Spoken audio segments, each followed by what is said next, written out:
Goeiemôre almal, wees gegroet in die wonderlike naam van Jesus op hierdie geseënde donderdagoggend en baie dankie vir die voorreg wat ek het om met julle 'n woord te kan deel vandag. Nou, in 'n stadium in ons lewens het ons almal as niks begin nie, reg? Veral toe ons babatjies was, ons het met niks in die wêreld gekom nie.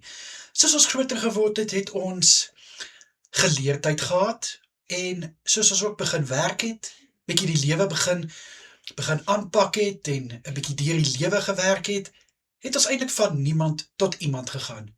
Al beteken dit, jy's dalk miskien 'n klerk, jy is 'n administrateur, jy's dalk miskien, kom ons sê 'n karwag, of jy's dalk 'n bestuurder. Ag, daar's soveel dinge wat jy kan wees. Maar as jy nou terugdink, sou jy gewees het waar jy vandag is, as God se hand nie betrokke was nie? Nee, jy sou nie. Jy sou 10-10-1 in niemand gebly het. En hoekom sê ek dit? Want waar God betrokke is, kan daar soveel dinge gebeur in jou lewe. Soveel dinge begin en dit eindig hoër as wat dit begin het. Kom ons vat die storie van Saulus. Ons almal ken vir Saulus. Wie was hy? Hy was niemand. Hy was die persoon wat die Christene vervolg het. Maar die oomblik toe hy 'n ontmoeting met God gehad het en die Here het hom aangeraak, toe is hy van Saulus na Paulus. En wie is hy toe? Toe is hy iemand wat die woord verkondig, iemand wat soveel ongelowiges lei na die Here, iemand wat na soveel plekke toe gaan en die evangelie versprei.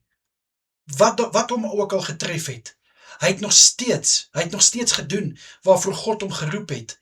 En dus kan hy sê, hy was van niemand, was hy getransformeer in 'n iemand.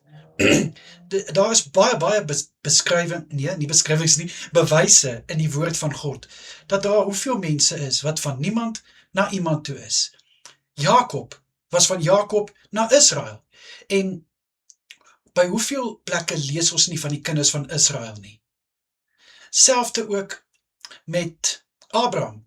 Abraham was van Abraham na Abraham toe, die vader van soveel nasies.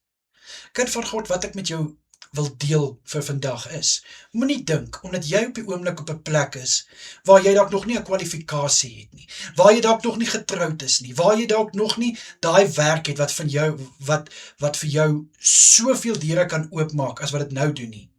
Moenie dink jy's 'n niemand nie, want weet jy, met God in jou lewe, met die Here wat jou begin en einde is, met die Here wat voor jou is, saam met jou is jy 'n iemand. Hoekom? Want jy het die titel van kind van Christus. Jy is 'n prins in die koninkryk van Jesus Christus, ons koning. Dit sê al klaar dat hoe jy iemand is. Ek meen, sonder Jesus, wie is jy dan? Dan is jy niemand, dan is jy niks. Want Jesus Christus verander jou lewe drasties. 'n transformasie vind plaas, 'n skuif in jou lewe, wat na die volgende vlak toe gaan, en dis hoekom ek kan sê, van 'n niemand tot 'n iemand, wanneer jy jou hart vir Jesus gee. Dink net, as dit met Paulus kon gebeur, as dit met Abraham kon gebeur, as dit met Jakob kon gebeur, kan dit met jou ook gebeur. So moenie dink, omdat jy dalk nog nie op die vlak is, waar jy wil wees, of waar ander mense is, jy is 'n niemand nie. Want met Jesus Christus in jou lewe, is jy iemand. Kom ek bid vir jou.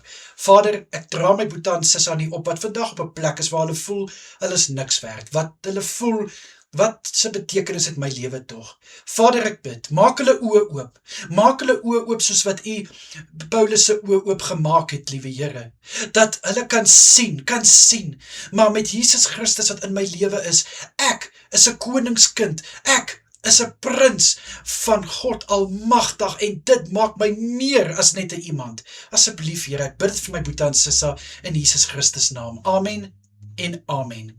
My boetie en sussie, julle moet 'n wonderlike dag verder hê. Kyk asseblief mooi na julleself, en natuurlik, as dit die Here se wil is, bring ek môre vir ons weer 'n woord. Tot dan, mooi bly almal. Totsiens.